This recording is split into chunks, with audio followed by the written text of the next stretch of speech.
So welcome everyone, and today is day 27 of this 30 days of pentatonic guitar licks.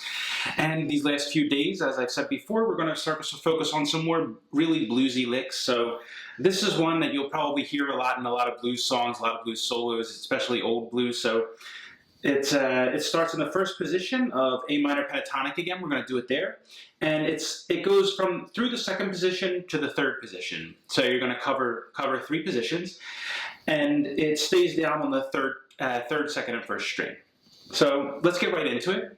So this is a lot about timing. Remember, blues is always about timing. It's about feeling. And you can always adapt it by speeding it up, slowing it down to suit whatever speed or tempo your backing track is at. And remember, if you're playing with someone, if you have someone to jam with, which is pretty cool if you could both learn together, instead of using a backing track, you can just play a blues shuffle. So I have two classes actually, two videos on how to play the blues shuffle if you want to learn that and play with each other. You can play while one person jams, and then you switch. The other person plays the shuffle while you jam. So there's a beginner version, so it's called blues shuffle, and then there's an intermediate blues shuffle, which is like so the regular blues shuffle is like, gotta love blues, right?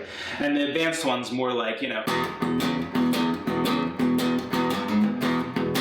stuff like that. It'll add little notes in and make it sound more funky.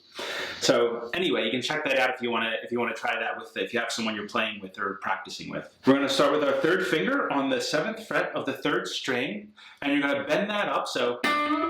And you're going to bend it up to the 9th fret. So, and then you're going to pick with your first finger on the 5th fret of the 2nd string. You're going to pick that. So you're going to bend it up, pick the first finger on the 5th fret of the 2nd string, but not letting this come back down. So it's like it just bends up and stays at that note and stops there. Try not to let the finger come back down, right? So try not to let that happen. Try to keep it up there and stop it at that note. So, right? And then you're already gonna have your first finger. You can just lay it down so the meaty part of your pad of your finger touches the 5th fret on the 1st string. And you can already have your finger there. Hold that note. And then you're going to hammer on your pinky onto the 8th fret. So like this.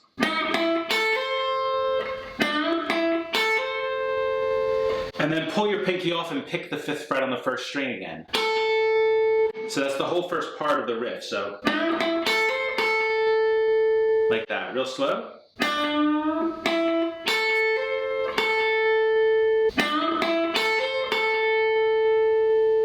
A little faster. And this is where the timing is important. You'll hear it with the backing track, the way you play it, but you can't just go right into the next note immediately. You gotta wait a minute, give it a little break, give it a few beats, like this. And if you go right away, it won't sound right. So it won't sound right. So you gotta wait and pause. So this is the timing. We're going to do the first part first. Then you're going to slide from the 8th fret on the 2nd string up to the 10th fret. So, and this is one where you don't hear both notes. It's not like that. You don't want to hear the slide. You just want to hear the sliding motion. So, okay. Bring your first finger on the 8th fret of the 1st string. And then you slide your 3rd finger from the 10th fret on the 1st string up to the 12th fret. So like this.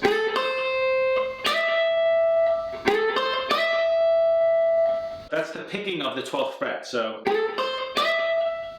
and then bring your 2nd finger on the 11th fret of the 1st string, play that.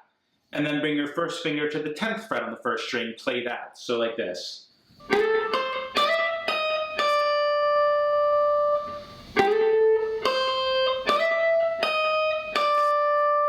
Then bring your first finger down to the 8th fret on the 1st string.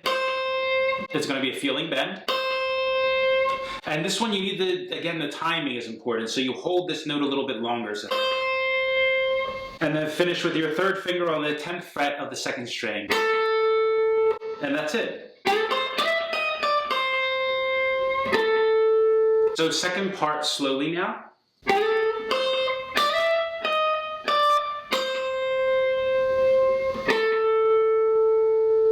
So I recommend practicing these runs in parts. So the first part is very distinct from the second part. You can do that first, practice it till you get it smooth and well, and then do the second part the same way, then put them together.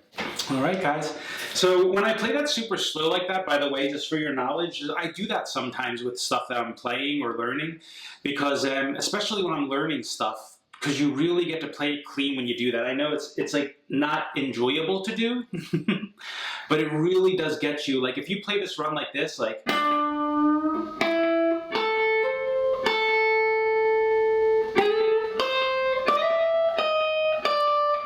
you get all your fingering very accurate because you have time to like really think about what you're doing and really do it well, and your fingers really know it well.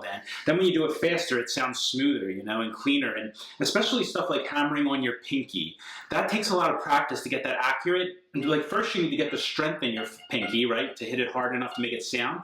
Then you have to be accurate enough with your pinky to hit it in the right spot so it sounds cleanly instead of hitting near the frets or right on the fret, right? So if you do that slowly, you just keep practicing, you know, keep practicing that.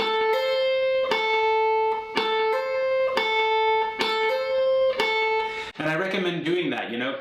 Spend some time with the tedious stuff. Try to separate your practice into tedious, what I call practice, right? The tedious stuff that you're doing slowly and over again, the stuff that you may not want to do. You know, some people enjoy it, but you may not want to do it.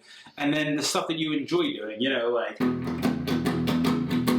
you know, the fun stuff, right? So that's it for today, guys. If you have any questions about the practice, let me know. And if you have anything you want to see on the channel, let me know. All right? So I'll see you tomorrow for day 28. And until then, take care. Happy practicing.